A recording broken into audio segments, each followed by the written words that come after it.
Assalamualaikum warahmatullahi wabarakatuh. Jadi pada hari ini topik kita adalah tentang bahasa tubuh.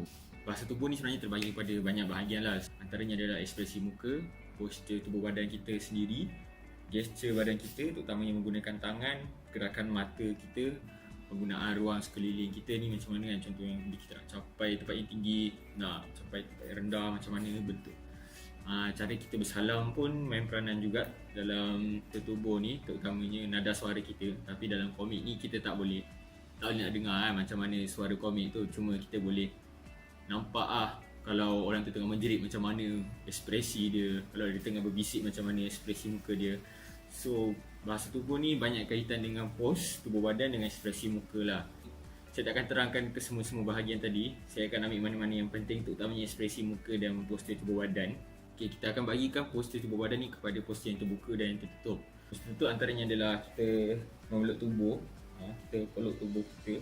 Kebanyakannya pos untuk tertutup ni adalah untuk memberi ruang kepada diri kita sendiri, sama ada kita ni tak selesa ataupun dalam posisi bertahan, posisi untuk sebelum menyerang.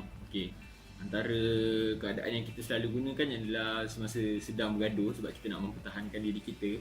Rasa malu, contohnya kita akan tersipu-sipu malu, terutamanya perempuan kan, so dia akan macam tersipu-sipu malu. Rasa tak puas hati, ada pendapat lain, kita akan mendagu sambil garu-garu dagu kita.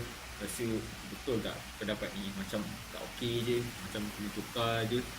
Mood, rasa macam mood kita ni tak berapa baik kan, atau kita tak mahu cakap, kita akan peluk tubuh kita akan paling tak dia akan tutup. Kalau pakai topi dia akan turunkan topi. Tu tanda macam dia tak nak cakap ataupun dia menyembunyikan sesuatu. Kebanyakan salah satunya adalah menyembunyikan sesuatu lah bila kita punya pos tertutup ni. Untuk pos terbuka pula adalah contohnya bila kita selesa dengan seseorang yang kita kenal kan, macam dengan kawan-kawan kita. So kita akan banyak menggunakan ruang kat sekeliling kita.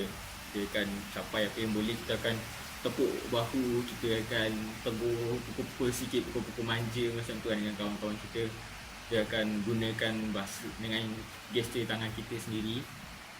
Kita akan banyakkan gunakan ruang di sekeliling kita lah. Itu adalah pos terbuka. Okey, salah satu lagi kita boleh gunakan tentang kecenderungan tubuh badan kita ni sendiri. Contoh macam sama ada kalau saya berminat dengan sesuatu tu, mesti saya akan ke depan secara automatik sendiri, sebab bahasa tubuh ni adalah satu benda yang automatik kita akan buat. So, jadi bila saya berminat dengan suatu perbualan tu, saya akan condongkan pada saya sedikit ke depan untuk ambil tahu lah, untuk supaya saya boleh dapat lebih dengar dengan lebih baik. Ataupun kalau kita rasa tak berminat kan, kita akan duduk ke belakang sikit sambil kita ni pegang bahu, pegang tubuh kita. Kita akan tengok macam tak menarik lah topik ni kan. Dia pun undurlah sikit ke belakang. Lagi satu adalah tentang teknik cermin. Okay, teknik cermin ni banyak kita juga gunakan dalam perbualan kita, perbualan seharian. Contoh kalau kita berminat dengan sesuatu kan, kalau kita tengah borak-borak dengan kawan kita kat kedai makan, kat kedai kafe atau mamak kan, kita akan macam duduk. Kadang-kadang kita akan perasan kita duduk sama gaya dengan kawan kita. Okay, itu adalah sebenarnya teknik cermin. Kita meniru gaya tubuh seseorang secara automatik sebab kita interest, kita macam mencerminkan orang tu. Lagi satu, apa pentingnya dengan gaya tubuh, bahasa tubuh ni, dia untuk menunjukkan status, perbezaan status seseorang. Contoh kalau kita dengan kawan kita, kita akan lebih terbuka kan. Okey, kita boleh dengan penuh santai lah. Tapi kalau contohnya ada perbezaan status, contoh kita murid dengan cikgu kan, so kita mesti macam tertutup sikit, kita macam malu-malu sikit kan, terutamanya kalau dengan cikgu-cikgu garang kan. So macam kita duduk sekejap, yang cikgu tu pun macam macam duduk macam bos lah macam tu kan. Itu pun menunjukkan status lah. Okey, lagi satu bahasa tubuh ni, kepentingan dia untuk tunjukkan mood kita. Tunjukkan mood kita. Jadi dalam melukis komik kan, pentingnya untuk tunjukkan mood lah, supaya pembaca ni dapat memahami cerita kita, watak kita tu tengah sedih, gembira ataupun tengah marah. Okey, macam tu lah contoh-contohnya kan.